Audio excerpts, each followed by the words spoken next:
As good as I've heard the new H2 suits are, and even with as much success as I've had with Henderson Hyperstretch suits in the past, I had to find out for myself. The best way to do that was to put the suit through its paces in the field.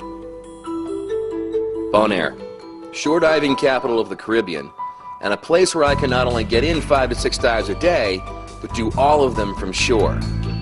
If the suit's worthy of the hype, I'll know by the end of a day spent climbing in and out of the water to expose myself repeatedly to the elements. Truth be told, I'm not a morning person at all. And I'm certainly not an early morning person. But in the spirit of taking the H2 line the distance, I needed to keep pushing the suit all day and into the night. Coming out of the final dive of the day, I have to say I was more than a little impressed.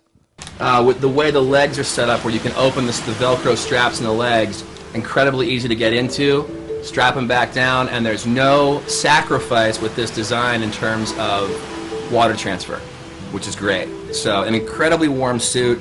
It feels thinner than your standard 3 mil. When you do start to descend, when you start getting pressure on the suit and that neoprene begins to compress, you're feeling a little bit of coolness, but no water's getting in to make you actually cold. So it's an incredible design. You don't feel the seams anywhere on you as well, the stitching on the seams. There is some padding on the back, the lower back, that feels really, really good against the BC in the tank. And the bottom line is, all day, the last thing I want to think about with multiple dives during the day is being cold. I want to think only about the shot, only about what I have to accomplish when I'm in the water, and I shouldn't have to think about thermal protection. This is what happens when you use a suit that's designed by people who only do wetsuits.